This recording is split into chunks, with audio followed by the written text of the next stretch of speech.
Salut tout le monde, j'espère que vous allez bien. Ici Julie et je suis en compagnie de ma charmante sœur Sophie qui va faire le tarot avec nous. Allô Sophie? Salut! Donc aujourd'hui, nous allons passer à travers le mois de décembre pour tous les signes. Donc pour chaque signe, je vous encourage à regarder votre signe de votre ascendant tout d'abord, ensuite le signe de votre soleil. Et en troisième lieu, le signe de votre lune pour avoir des précisions le plus exactes possible sur les énergies du mois de décembre pour vous. Alors, je sais que j'ai peut-être fait peur à plusieurs avec les dernières vidéos du mois de novembre. Je sais que c'était un mois très intense et je suis certaine que vous avez pu ressentir toute l'intensité des éclipses qui ont démarré en novembre. On avait la première, dans le fond, l'avant-dernière éclipse de l'année 2021, le 19 novembre. Et puis là, au mois de décembre, le 4 décembre pour être exact, on va avoir la toute dernière éclipse de l'année 2021. Donc, les éclipses, évidemment, c'est toujours des changements destinés, des grands changements de vie. Ça peut être autant positif que vécu plus négativement, évidemment. Et puis, lors de la dernière éclipse, eh bien, c'était une pleine lune. Donc, lors d'une pleine lune éclipse, on vient clôturer une certaine expérience, un certain cycle, un certain chapitre de notre vie. Et puis là, le côté positif de celle-ci, c'est que là, c'est une nouvelle lune éclipse, ce qui veut dire qu'on ouvre un nouveau chapitre. Et puis, autre chose positive à propos de cette éclipse, c'est que c'est la toute dernière de l'axe Sagittaire-Gémeaux. Et puis, on a démarré les éclipses au sein de cet axe-là en juin 2020. Donc, vous pouvez regarder un peu ce qui se passait là, autour du mois de juin 2020 dans votre vie. Vous allez avoir une bonne idée de ce qui va être appelé à clôturer ou vous allez peut-être sentir un regain d'énergie, un regain de vie dans cet aspect-là de votre vie. Puis, donc, juin 2020, on avait le début de ces éclipses-là au sein de l'axe Gémeaux-Sagittaire. Et puis là, lors de cette nouvelle lune éclipse, le 4 décembre, on a la toute dernière éclipse en Sagittaire à 12 degrés pour être très exact. Donc, au Québec, ça sera dans la nuit du 3 au 4 décembre à 2h43 AM pour être exact. Vous pouvez ajuster selon, évidemment, votre j'allais dire, time zone. Sophie? Fuseau horaire. Merci. Ça va être une journée comme ça, parce que je cherche mes mots. Merci, fuseau horaire. Donc, voilà. Donc, qu'est-ce que ça nous dit, vu que c'est la dernière éclipse de cet axe-là, Gémeaux-Sagittaire, puisque à partir de... On a débuté ça au mois de novembre, les éclipses sur l'axe Taureau-Scorpion, puis ceux-là, on va les avoir pendant 1 an et demi. Donc, au mois de novembre, on a ouvert une nouvelle phase de transformation. Puis, avec cette éclipse-là, je vois ça comme un peu une graduation de l'école de la vie où l'axe Gémeaux-Sagittaire est dans votre carte du ciel. C'est là où vous allez pouvoir récolter, vous allez pouvoir ouvrir une toute nouvelle phase de vie, un nouveau chapitre en lien avec les apprentissages que vous avez faits. Et puis, les signes Gémeaux-Sagittaire sont tout à fait reliés aux apprentissages, justement, aux expériences de vie, à cette école de la vie-là, acquérir plus d'expérience, plus d'habileté, plus une philosophie de la vie différente, une perspective de la vie différente. Ça, c'est vraiment des thématiques très Gémeaux-Sagittaire. Donc, c'est certain que ça vous a fait grandir, ça nous a fait grandir tout le monde depuis juin 2020. Et puis, avec cette nouvelle lune éclipse, on va ouvrir un nouveau chapitre. Et en même temps, ce qui est quand même un peu paradoxal, c'est que cette nouvelle lune est conjointe au nœud sud en Sagittaire, ce qui veut dire qu'on parle de laisser aller du passé, on parle de se libérer d'expériences passées et aussi beaucoup en termes de systèmes de croyances, systèmes de pensée qui sont désuets, qui ne vont plus nous accompagner dans cette nouvelle phase de notre vie à venir. Donc, il va falloir vraiment beaucoup laisser aller des anciennes façons de réfléchir, de penser, des anciens systèmes de croyances.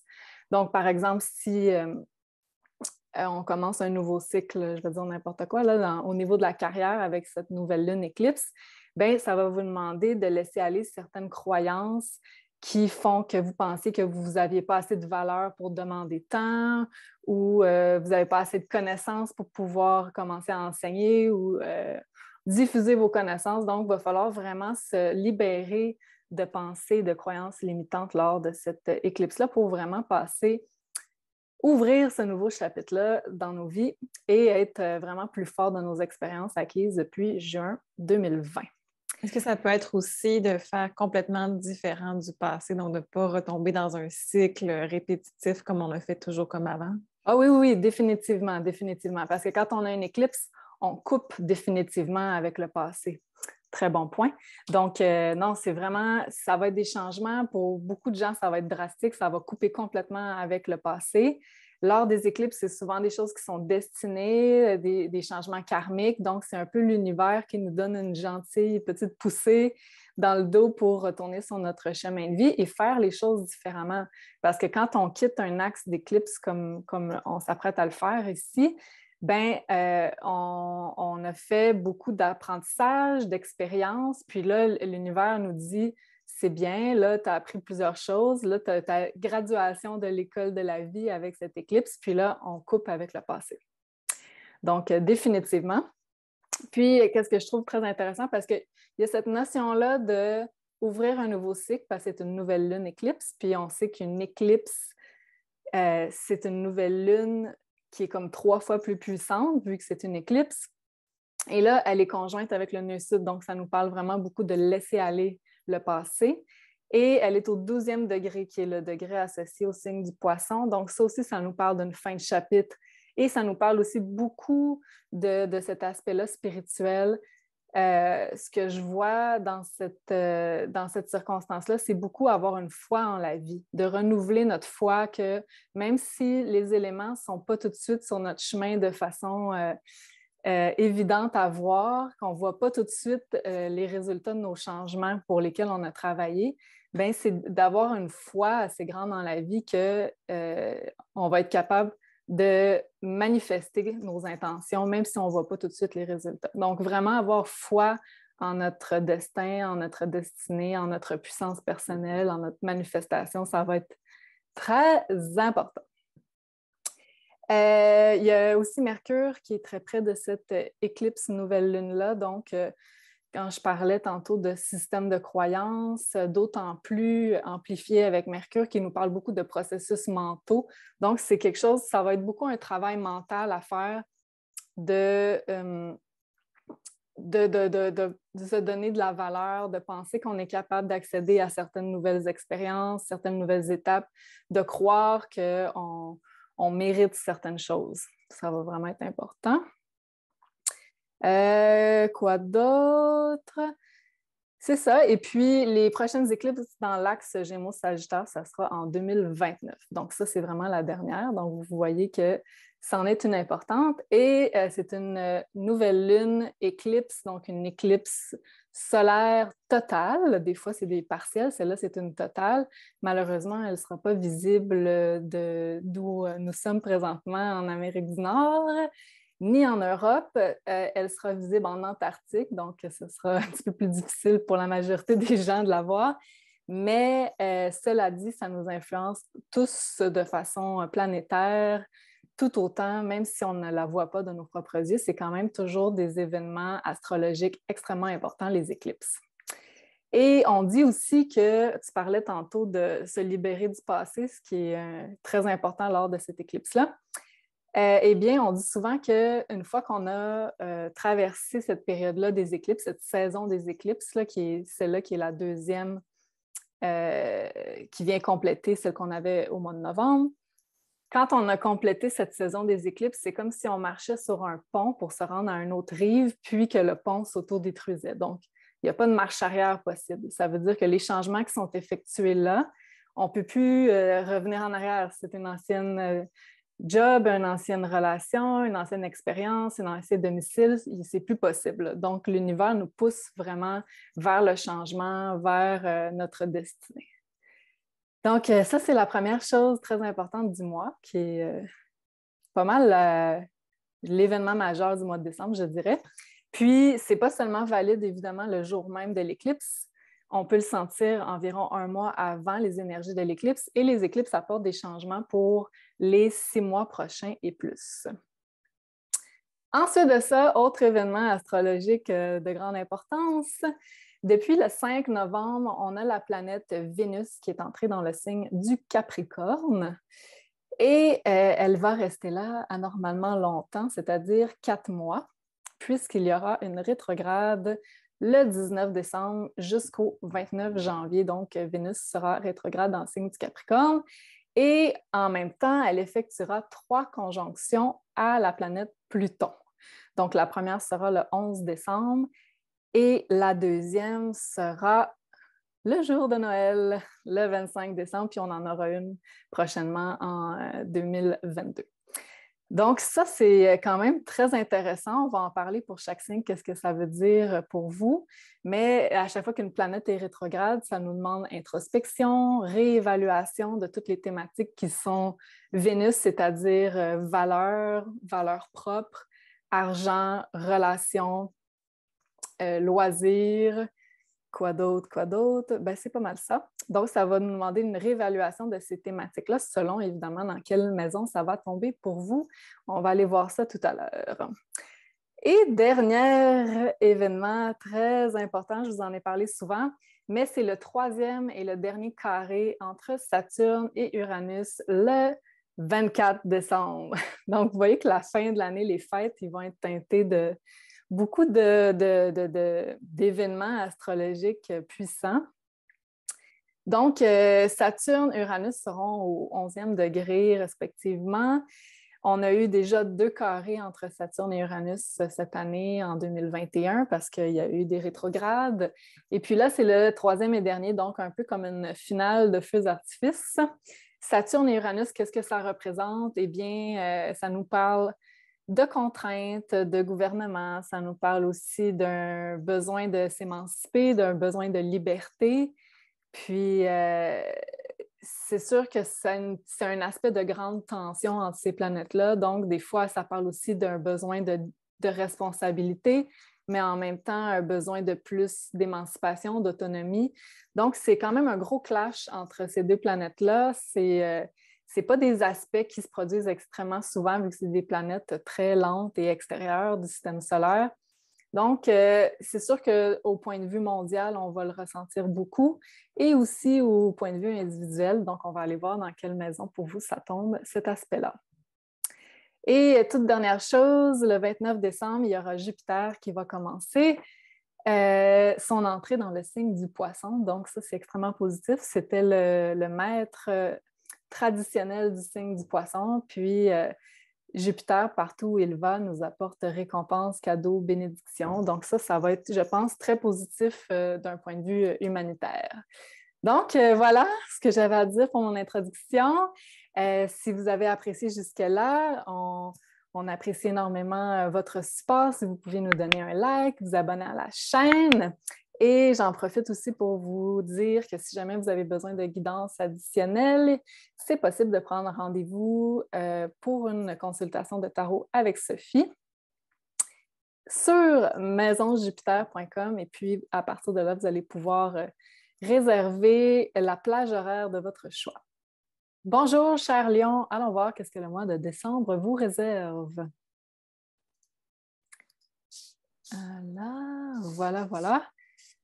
Donc, le 4 décembre, nous aurons cette nouvelle lune éclipse dans votre maison 5, la maison du lion. Donc, ça, c'est, je crois, extrêmement positif pour vous. La maison 5, c'est la maison de la romance, de l'amour, de tout ce qu'on fait pour le plaisir, aussi des vacances, des hobbies, des projets créatifs.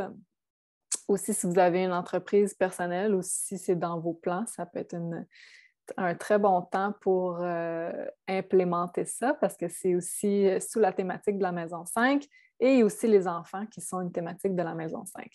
Donc, on ouvre un nouveau chapitre avec cette éclipse nouvelle lune, pas loin de Mercure, dans votre maison 5. On ouvre une nouvelle phase, un nouveau départ aussi en lien avec votre expression personnelle, exprimer qui vous êtes réellement.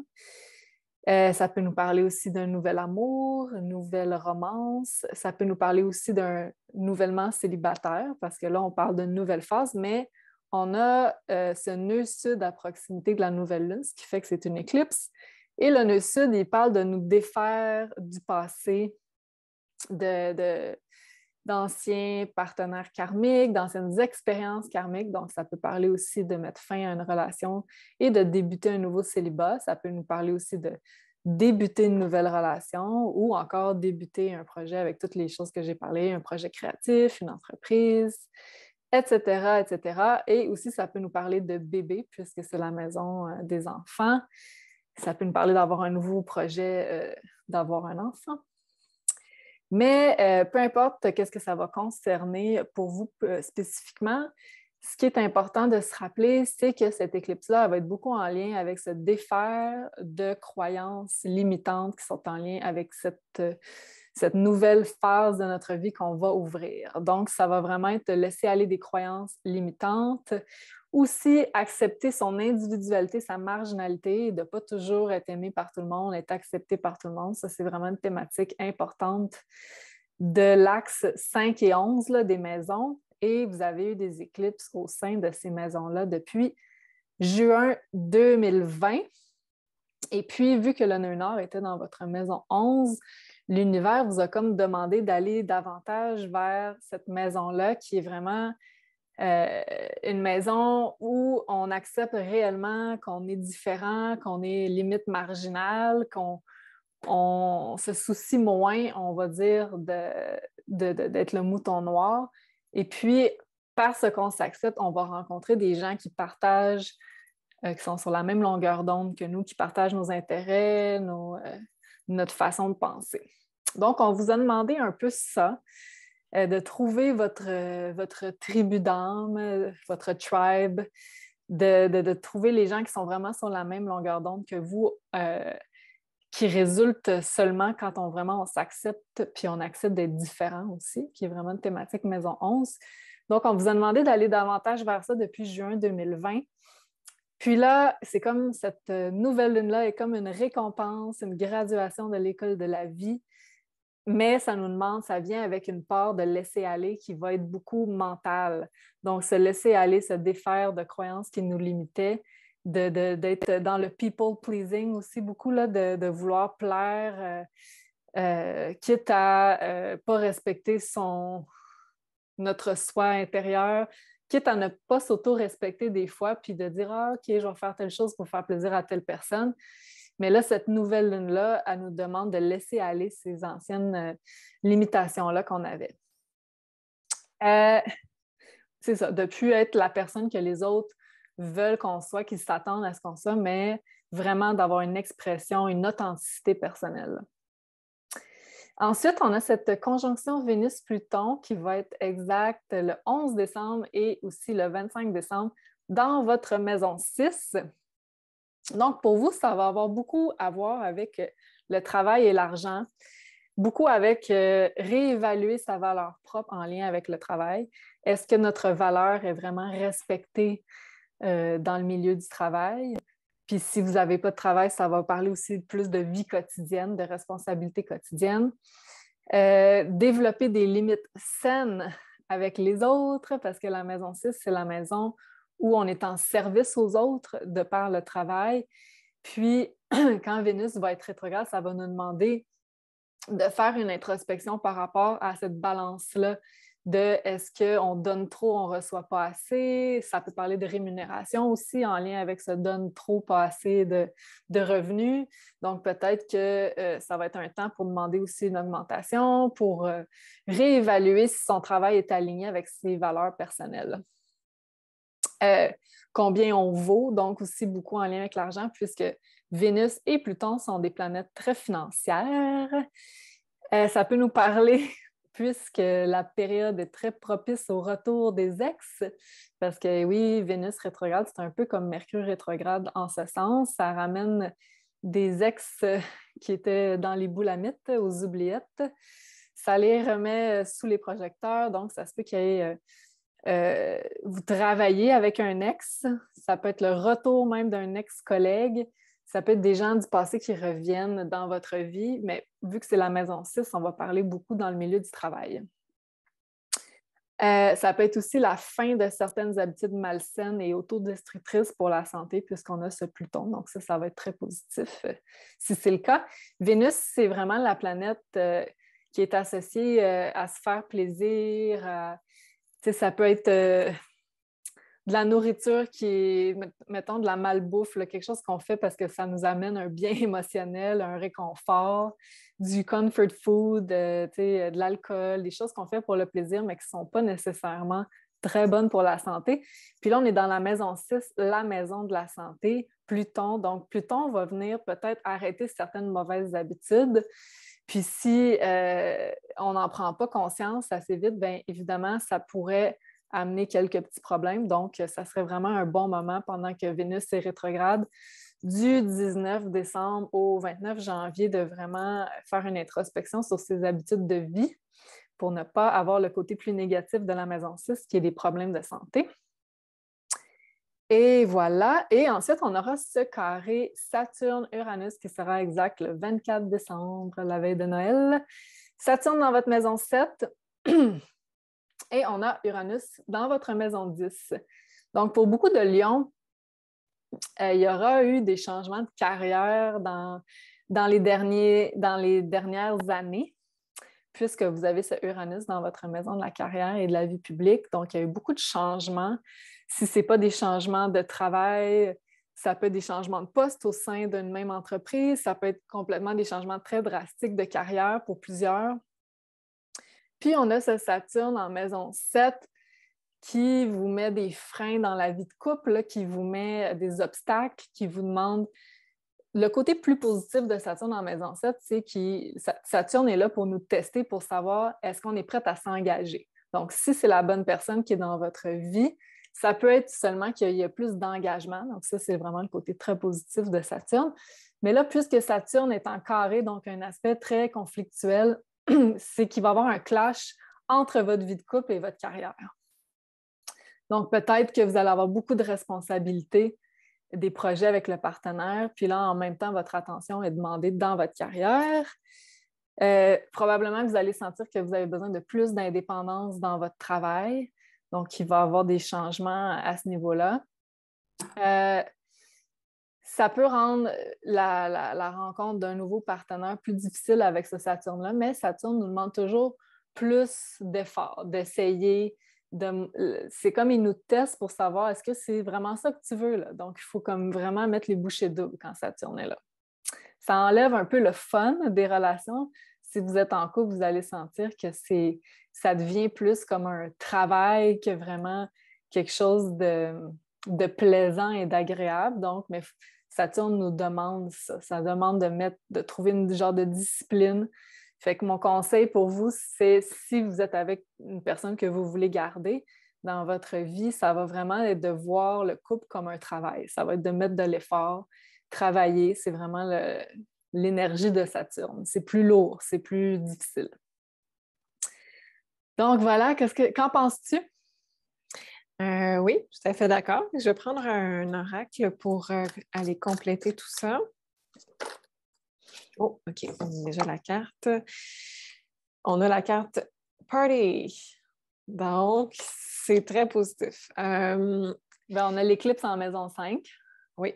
Avec les cartes, moi, je vais plutôt vous parler de changement du statut social, mais tu as pas mal résumé avec l'astrologie. Donc, encore une fois, les deux se complètent dans le même sens.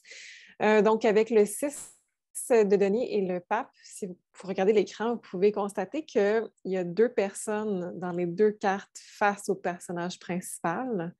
On parle vraiment de vous et votre statut social par rapport aux autres.